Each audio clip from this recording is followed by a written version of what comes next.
രാവിലെ ഇന്നത്തെ ഓഫീസിന് പറയുന്നത് ഇതാണ് ഇന്നത്തെ ഔട്ട്ഫിറ്റ്. ഡിസൈൻ വന്നു, പനി ഇറങ്ങും, രാവിലെ മറക്കൂട്ടിയില്ല, വൈകിട്ട് മറക്കൂട്ടിയില്ല, എന്തെങ്കിലും കഴിക്കണം, പനിയുള്ള പുറത്ത് പറഞ്ഞാൽ ബെറ്റർ.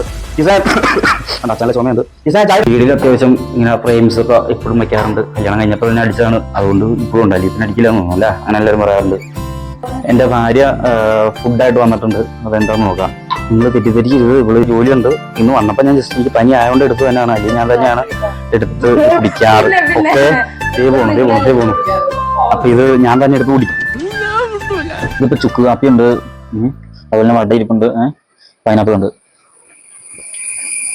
ഏകദേശം ഞാൻ കഴിക്കാൻ പോകുന്നത് ഇതാണ്. അതായത് ഇത് ഏകദേശം എത്ര ഗ്രാം വേണം പറയാമോ? ഇതൊരു 100 ഗ്രാം ഉണ്ട്. ഞാൻ തൂക്കി ഇത് അളന്ന് നോക്കി, 100 ഗ്രാം ഉണ്ട്. ഈ 100 ഗ്രാമിൽ നമുക്ക് 300 കലോറി കിട്ടും. കാണാൻ പറ്റും, എണ്ണ ഉണ്ട്, 300 കലോറി ഇതിന് കിട്ടും. ഇതിൻ്റെ എന്ന് വെച്ച് എണ്ണയാണ് ഇത് കണ്ടേക്കണം. 300 കലോറി ഉണ്ടാവും. 25 ഗ്രാം കാർബ് ഉണ്ട്, ഫാറ്റ് 6 ഗ്രാം എടുത്ത് ഫാറ്റ് ഉണ്ട്. ആക്യുറേറ്റ് അല്ല, ഏകദേശമാണ് പറഞ്ഞത്. എന്നാൽ ഇത് നമുക്ക് പിന്നെ വിശക്കാനും സാധ്യത വളരെ കൂടുതലാണ്. സാധാ പോലെ ഇത് 2-3 നോക്കണം എൻ്റെ ഫ്രണ്ട്സ് ഒക്കെ കഴിക്കുന്നത്. ഇത് കഴിക്കുന്നത് ഏറ്റൊന്നുമല്ല, കൺട്രോൾ ചെയ്ത് കഴിക്കുക. അതുപോലെ തന്നെ ഞാനിപ്പോൾ ഇതിന് സെലക്ട് ചെയ്യാൻ പോകുന്നത് ഇതാണ്. ഇത് ഏകദേശം 40 ഗ്രാം, ഞാൻ 40 ഗ്രാം ഉള്ളൂ.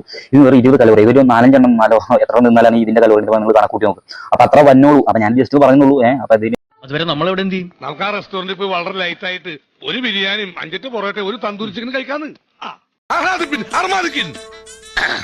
സാകളെ കേരള ഫയർഫോഴ്സിനും ഇവിടുത്തെ നാട്ടുകാർക്കും മണവാളാൻ സൽസിന്റെ പേരിലും എന്റെ വ്യക്തിപരമായ പേരിലും ഞാൻ നന്ദി രേഖപ്പെടുത്തിക്കൊള്ളുന്നു.